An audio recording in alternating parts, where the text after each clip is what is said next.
Hey guys, welcome back.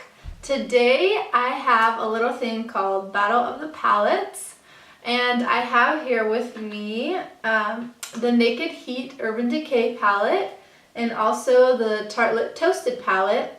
And I'm basically going to be reviewing the two because they're pretty similar. Obviously they have their own differences, but I was thinking that if you want to go out and buy one or the other, then this review might be helpful because it's pretty expensive to get both palettes. So I'm going to be talking about the similarities and the differences and showing some swatches, and just kind of reviewing the shadows as well. So let's get started. What I'm going to cover is quality, and I personally find that neither of these are perfect. That's for sure. Neither of these are the most perfect, like Natasha Denona. That's probably the most perfect palette that you'll ever find out there. But that one is $130, so you won't see me buying that one anytime soon. So first, I want to talk about the Tartlet Toasted palette. This palette retails for cheaper. It's $46 as opposed to the Naked Heat palette, which is $54. In my opinion, I feel like the Tartlet Toasted has better, creamier, consistent shadows. I also love that the Toasted has a massive mirror, might I add. Look at how big this mirror is right now. Like, hello, you can see everything on here. The flaw that I see with this palette is that some of the shadows have a lot of fallout. When you dip your brush into them, a lot of product comes out and not onto your brush. It just stays in the pan. So it's kind of like you're wasting product, which, I mean, nobody wants to do that because makeup is expensive. You don't want to be wasting your money. So I find that a flaw with this palette that I don't really see in the Naked palette. What I do notice though is that the shadows are a lot more creamy in this palette as opposed to the Heat palette. When I dip my finger into the shadows, it's like dipping my finger into butter. So I really love that they're super creamy. The shimmer shades are not as consistent in the Toasted palette, I would say, because of the shade in specific called Candle.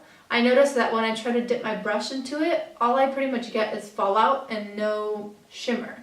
It just kind of like sparkles and that's it. Like I don't get any pigment, and that's kind of sucky when you want a nice shimmery shade. So I would say that that is one of the flaws in this palette as well, is that the shimmer shades are not too pigmented on a brush. So what I tend to do is I just use my finger instead with these shimmer shades to get the most pigment that I can out of them. But other than that, I find that this palette has really good pigment. When it comes up on your eye, I find that it comes up exactly how it is in the palette, exactly the same color, exactly the same consistency, except for obviously the shimmer shades.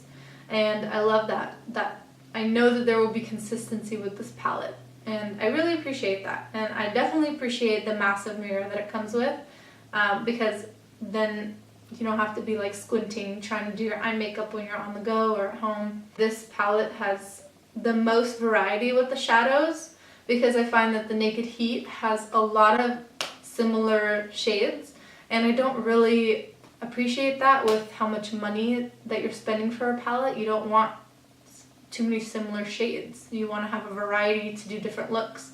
And so I find that a flaw in the Naked Heat palette. And I also find a flaw with the mirror because the mirror is really tiny.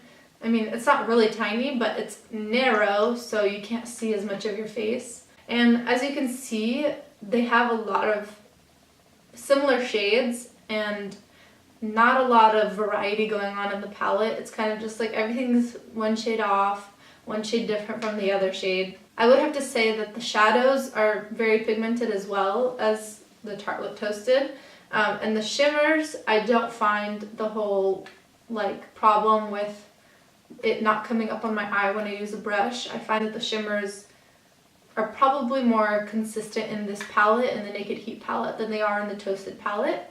And I do like that it comes with a brush, but if it meant that it would be cheaper if it didn't come with the brush, then I would prefer that because it's not the greatest brush, but it's a nice a brush to keep in the palette in case you forget your other brushes, you know. It's nice. I do like the packaging. The packaging is very pretty. It's narrow, it's nice for traveling, but so is this one. I find this one very nice. It's flat, it's pretty compact, and it's really nice. There are a few similar shades from the Toasted and the Naked Heat palette.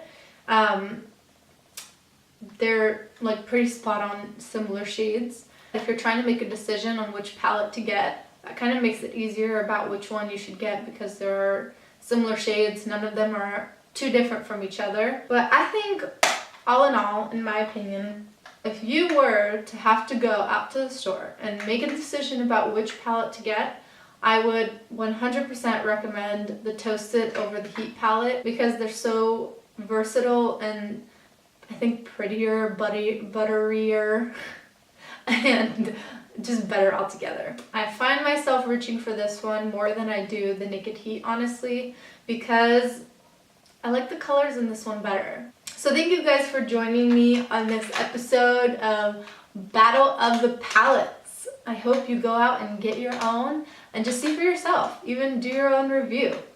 I think it's fun to see the different reviews that people have because everybody is so different, and I've noticed that people get different consistency palettes too.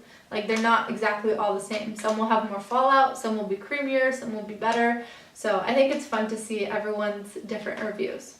So thank you guys so much for joining me, and I'll catch you guys next time. Bye!